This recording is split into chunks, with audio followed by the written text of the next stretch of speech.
Shalom, selamat pagi untuk Sobat Karunian yang luar biasa. Pagi ini kita akan baca firman Tuhan supaya kita semakin kuat di dalam Tuhan. Kita berdoa terlebih dahulu. Di dalam nama-Mu Tuhan Yesus kami berdoa. Terima kasih untuk pagi ini. Kami akan baca firman-Mu, berkati supaya kami diterangi pikiran kami, hati kami, pengertian kami, sehingga kami memahami apa maksud dari firman-Mu. Terima kasih Tuhan, dalam nama Yesus berkat-Mu atas kami semua. Amin. Ya, sahabat Karunian, pagi ini saya akan bacakan satu ayat dari kitab Mazmur pasal yang keempat, ayat yang kelima. Biarlah kamu marah, tetapi jangan berbuat dosa. Berkata-katalah dalam hatimu di tempat tidurmu, tetapi tetaplah diam. Amin. Sahabat Karunian, tema kita pagi ini tentang tenang sebelum bertindak. Wow, ya. Sebagai pelajar, kita saat ini hidup di zaman yang serba cepat. Betul? Ada notifikasi, ada chat, ada komentar, ada story, ada berbagai hal yang menuntut respon cepat dari kita. Ya, yang terkadang menyulut emosi kita, gitu ya. Nah, kadang kita merasa harus menjawab, langsung membalas, langsung bereaksi, ya tak? Tetapi kitab Mazmur pagi ini yang kita baca memberikan satu nasihat yang cukup luar biasa, ya, bahwa kita harus belajar diam. Diam bukan berarti cuek terus nggak mau menanggapi, bukan itu maksudnya, ya. Diam di sini bukan berarti kita lemah, bukan. Diam itu tanda penguasaan diri. Jadi gini, ketika kita sedang marah karena teman mungkin menyindir kita, menyinggung perasaan kita, mungkin itu di grup kelas, mungkin itu secara pribadi atau secara langsung. Ketika nilai kita mungkin terjadi tidak sesuai dengan apa yang kita harapkan, atau saat kita merasa tidak dihargai, respon pertama kali kita seringkali adalah emosi, ya tak? Pengen marah, pengen ngelawan, ya.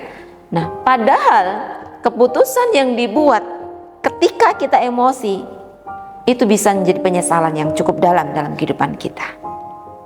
Jadi, Sobat Karunian, apa yang harus kita lakukan? Belajar diam di sini berarti kita memberi ruang, memberi kesempatan untuk Tuhan bekerja dalam hati dan pikiran kita, dan dalam keheningan sejenak itu kita bisa berpikir dengan jernih, dan dalam doa kita bisa melihat masalah dari sudut pandangnya Tuhan, bukan dari sudut pandang kita sebagai manusia, ya. Jadi arti diam di sini bukan terus cuek, tidak, ya, tetapi sejenak untuk kita berpikir secara baik dengan pimpinan pertolongan Tuhan, sehingga kita tahu apa yang harus kita katakan, kita tahu apa yang harus kita lakukan untuk menghadapi masalah yang terjadi, ya.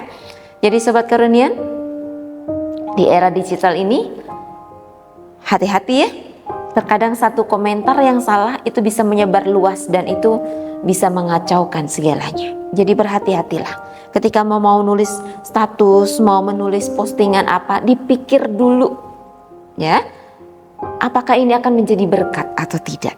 Jadi bertindak itu harus dipikir dulu, sejenak direnungkan sebelum akhirnya membawa penyesalan kalau kita terburu-buru. Jadi perlu untuk dipikirkan dengan matang, ya. Nah, pagi ini mari kita belajar melalui firman Tuhan ini, ya. Jika kita sedang marah, sedang emosi, coba tunggu, tarik nafas dulu sebentar, ya kan? Dan baru kita balas. Chatnya harus seperti apa ya saya balas, supaya tidak menyinggung orang dan tidak menambah kemarahan orang, gitu ya. Nah, kemudian biasakan doa singkat. Pada saat kritis, saat yang tidak baik itu belajar berdoa, Tuhan tolong, apa yang harus saya lakukan, gitu ya. Ini adalah sikap yang baik supaya kita tidak salah melangkah dan tidak salah mengambil keputusan. Yang ketiga, mari latih diri kita untuk berpikir sebelum bertindak. Semoga hidupmu berhasil dan semakin memuliakan nama Tuhan. Kita berdoa. Di dalam nama Yesus, terima kasih untuk firman-Mu, nasihat yang luar biasa, supaya kami boleh tetap bisa mengontrol diri kami, memiliki pengendalian diri, penguasaan diri yang baik dalam kehidupan kami.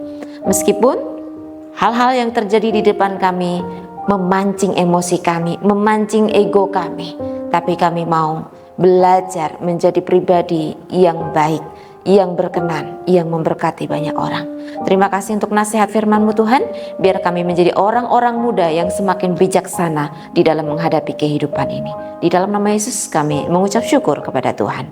Amin. Thank you. God bless you.